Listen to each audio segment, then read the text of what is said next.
अब दिखाते हैं आपको 1 मिनट एक खबर। देश छोड़ने के बाद अफगानिस्तान के पूर्व राष्ट्रपति अशरफ गनी को यूएई ने अपनी शरण दे दी है। अपने यहाँ पर यूएई में शरण मिलने के बाद पहली बार अशरफ गनी मीडिया के सामने आए हैं, जहां से उन्होंने देश के नाम संबोधन में अपने भागने की वजह साफ की है।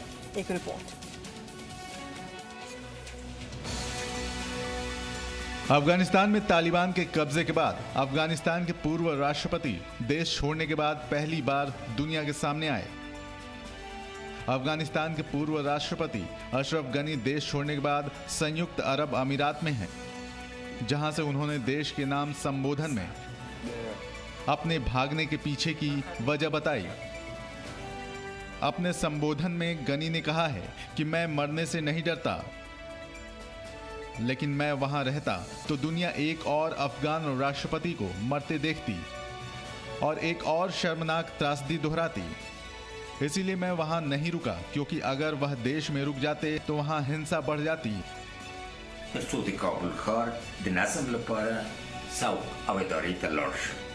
संयुक्त अरब अमीरात ने एक बयान जारी करते हुए कहा है कि मानवीय आधार पर गनी और उनके परिवार को देश में पनाह दी है। 20 साल के बाद अफगानिस्तान पर कब्जे के बाद एक बार फिर से तालिबान का क्रूर चेहरा सबके सामने है। फिर से अफगानिस्तान में वो लोगों पर जुल्म कर रहा है। 15 अगस्त को तालिबानियों ने कंदाहार स्टेडियम में अफगान फोर्स के 4 कमांडोज को फांसी पर लटका दिया। तो वहीं तालिबान के प्रवक्ता ने कहा था कि महिलाओं को उनका अधिकार देंगे, लेकिन कल ही बुर्का न पहनने की वजह से तालिबान के आतंकियों ने महिला को गोली मार दी।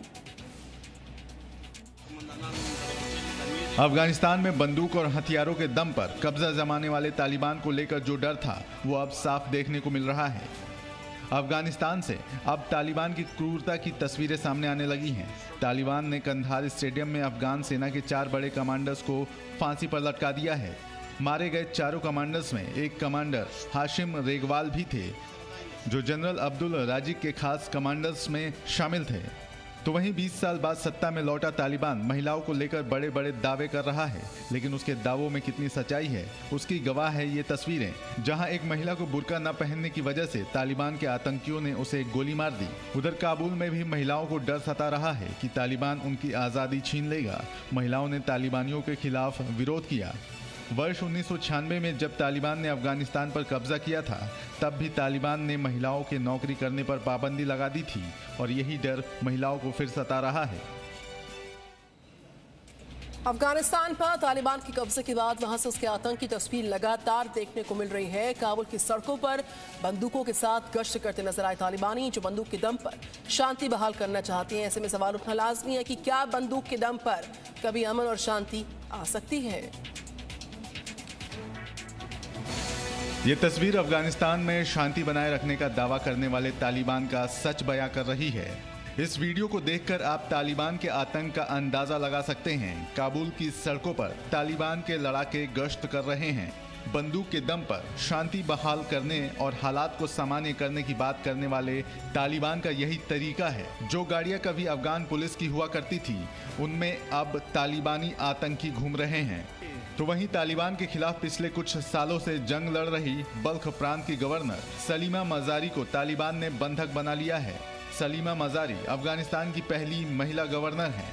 तालिबान एक तरफ कह रहा है कि वह बदले की भावना नहीं रखता और सबको माफ कर चुका है, लेकिन उसने अफगान की लेडी गवर्नर को कैद कर उसने अपना 20 साल पुराना क्रूर चेहरा सारी दुनिया को दिखा दिया है। अफगानिस्तान में बंदूक और हथियारों के दम पर कब्जा जमाने वाले तालिबान को लेकर जो डर था वो अब साफ देखने को मिल रहा है। संयुक्त राष्ट्र सुरक्षा परिषद में भारत तकनीक और रक्षा व्यवस्था पर खुली बहस की अध्यक्षता करता नजर आया। इस बैठक में भारत की तरफ से विदेश मंत्री एस जयशंकर ने इसकी अध्यक्षता की और इसका समर्थन भी किया। तो वहीं भारत के पूर्व विदेश मंत्री नटवर सिंह ने कहा कि अफगानिस्तान में हालात बदले हैं, इसलिए भारत को तालिबान से बात करनी चाहिए। संयुक्त राष्ट्र सुरक्षा परिषद में कल भारत की अध्यक्षता में एक बैठक हुई। इस बैठक में संरक्षकों की रक्षा प्रौद्योगिकी और शांति स्थापना पर खुली बहस हुई, जिसमें भारत की तरफ से विदेश मंत्री एस जयशंकर भी शामिल हुए। इस खुली बहस में एस जयशंकर ने कहा कि भारत यूनाइट अवेयर प्लेटफॉर्म के रोल आउट में संयुक्त राष्ट्र का समर्थन कर रहा है। I'm pleased to announce that we have signed an MOU between the Government of India and the UN in support of the Partnership for Technology in Peacekeeping initiative. Afghanistan पर तालिबान के कब्जे के बाद से पूरा माहौल बदल चुका है। भारत भी तालिबान को लेकर फूंक फूंक कर कदम रख रहा है। लेकिन इसी बीच पूर्व विदेश मंत्री नटवर सिंह ने कहा है कि भारत सरकार को तालिबान के साथ बात करनी चाहिए और उनके साथ बातचीत के जरिए एक नया राजनयिक संबंध बनाना चाहिए। नटवर सिंह ने कहा कि अफगानिस्तान के पूर्व राष्ट्रपति अशरफ गनी के साथ भारत के रिश्ते अच्छे थे, लेकिन हालात अब बहुत ज्यादा बदल चुके हैं। ऐसे हालात में भारत को तालिबान से बात करना चाहिए। All India Muslim personal law board की सदस्य की बयानबाजी के बाद से बोर्ड विवादों में पड़ गया है। All India Muslim personal law board के सज्जाद नोमानी ने अफगानिस्तान के बदले हालात को लेकर कहा कि ये तालिबान की जीत है, तो वहीं मशहूर शायर मुनव्वर राणा ने कहा कि इन्हें तालिबानी अफगानी कहना चाहिए। तालिबान के समर्थन में AIMPLB के 2 सदस्यों के बयान से all India Muslim personal law board विवाद में पड़ गया है। AIMPLB के सदस्य सज्जाद नोमानी ने एक बयान में न सिर्फ तालिबान की जीत को सही बताया, बल्कि उसकी तरक्की के लिए दुआ की। ये एक हिंदी मुसलमान आपको सलाम करता है कि अल्लाह ताला आपकी बसीरत और आपकी हिम्मत और आपकी इस्तिकामत में दिन दूनी रात चौगनी तरक्की अता फरमाए। वहीं AIMPLB सचिव मौलाना उमरैन महफूज रहमानी ने ट्वीट किया, तालिबान की फतह असबाब वसाइल से नहीं, ईमान और यकीन की दौलत से हुई। तालिबान ने साबित किया, जिंदगी ताकत नहीं अल्लाह की मदद से जीती जाती है। All India Muslim personal law board ने दोनों बयानों को अपने सदस्यों की निजी राय बताते हुए मामले से पल्ला झाड़ लिया है। वहीं दूसरी तरफ मशहूर शायर मुनव्वर राणा ने भी तालिबान को लेकर कहा कि उन्हें तालिबानी क्यों कहा जा रहा है, उन्हें अफगानी कहिए। आप तालिबान क्यों कह रहे हैं, आप उनको अफगानी कहिए, तो अफगानी ही वो भी। यूपी में विधानसभा चुनावों को लेकर बीजेपी ने अपना रोड मैप तैयार करना शुरू किया है और इसीलिए आज यूपी बीजेपी के नेता दिल्ली में राष्ट्रीय अध्यक्ष JP नड्डा के घर पर होंगे, उनसे बातचीत करेंगे, बैठक होगी। इसमें मुख्यमंत्री योगी आदित्यनाथ शामिल हो सकते हैं।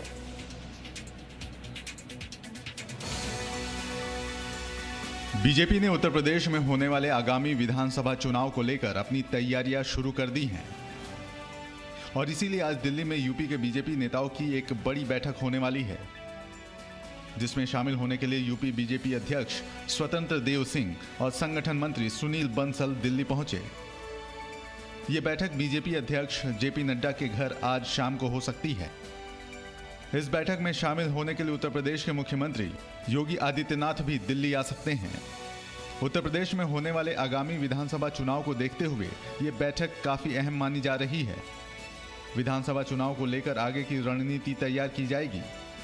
इस बैठक से पहले 16 अगस्त से बीजेपी ने जन आशीर्वाद यात्रा की शुरुआत की थी। उत्तर प्रदेश में ये यात्रा 3600 किलोमीटर की होगी।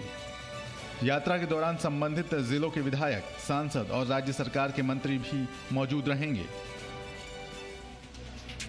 Chief justice of India NV Ramana की अध्यक्षता वाले कॉलेजियम ने सुप्रीम कोर्ट के लिए 9 नए जजेस के नाम की सिफारिश कर दी है, जिसमें 3 महिला जजेस के नाम शामिल हैं, जिसके बाद से ये कयास लग रहे हैं कि जल्द ही भारत को पहली महिला चीफ जस्टिस ऑफ इंडिया मिल सकती है।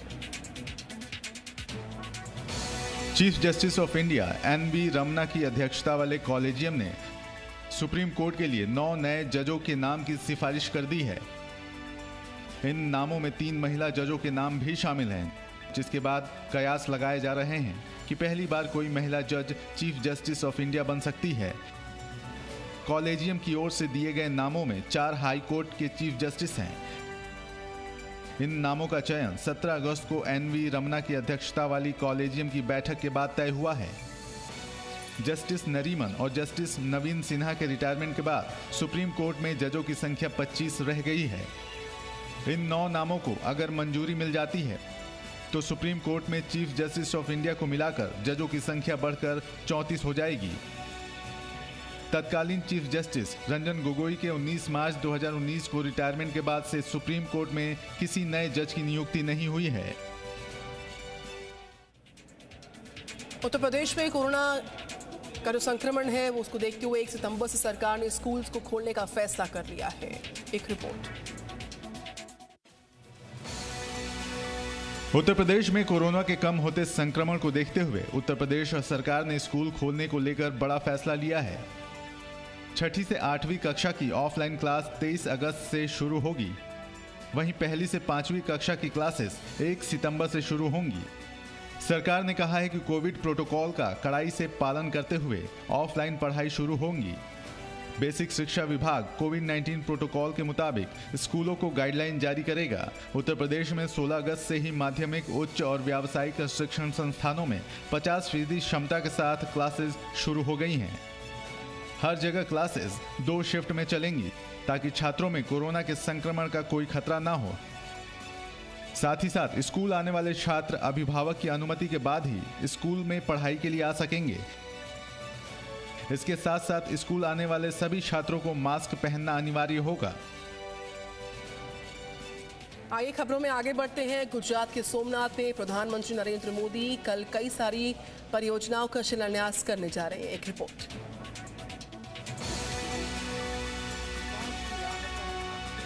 प्रधानमंत्री नरेंद्र मोदी 20 अगस्त को गुजरात में सोमनाथ मंदिर से जुड़ी कई परियोजनाओं का उद्घाटन और शिलान्यास करेंगे।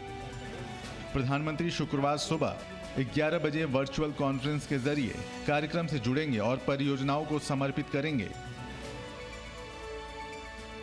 प्रधानमंत्री सोमनाथ के पुनर्निर्मित मंदिर परिसर का उद्घाटन करेंगे। समुद्र दर्शन पथ और सोमनाथ प्रदर्शनी का शुभारंभ करेंगे। सोमनाथ मंदिर परिसर में पार्वती माता मंदिर की नींव रखेंगे। सोमनाथ मंदिर से जुड़े प्रोजेक्ट केंद्र सरकार के प्रसाद योजना के तहत 47 करोड़ रुपए की लागत से पूरे हुए हैं। प्रधानमंत्री सोमनाथ मंदिर ट्रस्ट के अध्यक्ष हैं। इस कार्यक्रम में प्रधानमंत्री के साथ गृह मंत्री अमित शाह और गुजरात के मुख्यमंत्री विजय रूपानी भी शामिल होंगे। WHO को भारत और युगांडा में कोविशील्ड की नकली वैक्सीन कोरोना वैक्सीन मिली है। उसके बाद से WHO ने वैक्सीन को लेकर चेतावनी जारी कर दी है।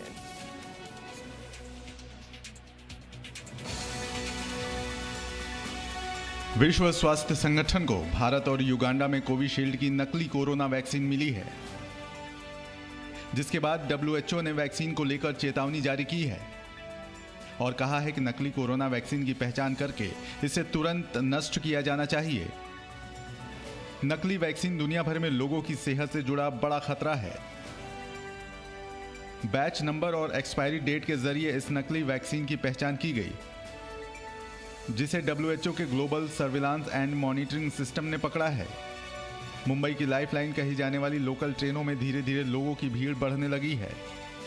वैक्सीन की दोनों डोज ले चुके लोगों को 15 अगस्त से लोकल ट्रेनों में सफर की इजाजत दी गई है, जिसके बाद लोकल ट्रेनों में मुसाफिरों की संख्या बढ़कर अब करीब 36 लाख हो गई है। ट्रेनों में भीड़ बढ़ने के साथ ही कोरोना की तीसरी लहर का खतरा भी बढ़ने की आशंका है। मुंबई पुलिस ने एक्सटॉर्शन रैकेट का खुलासा करते हुए 4 आरोपियों को गिरफ्तार कर लिया, जिसमें एक नाबालिग युवक शामिल। मुंबई पुलिस ने एक्सटॉर्शन रैकेट का खुलासा करते हुए 4 आरोपियों को गिरफ्तार किया है।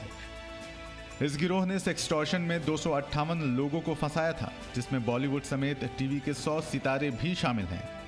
गिरोह के सदस्य सोशल मीडिया के जरिए बॉलीवुड और टीवी सितारों से दोस्ती कर उनके अश्लील वीडियो बना लेते थे और बाद में वीडियो के बदले लाखों रुपए वसूलते थे।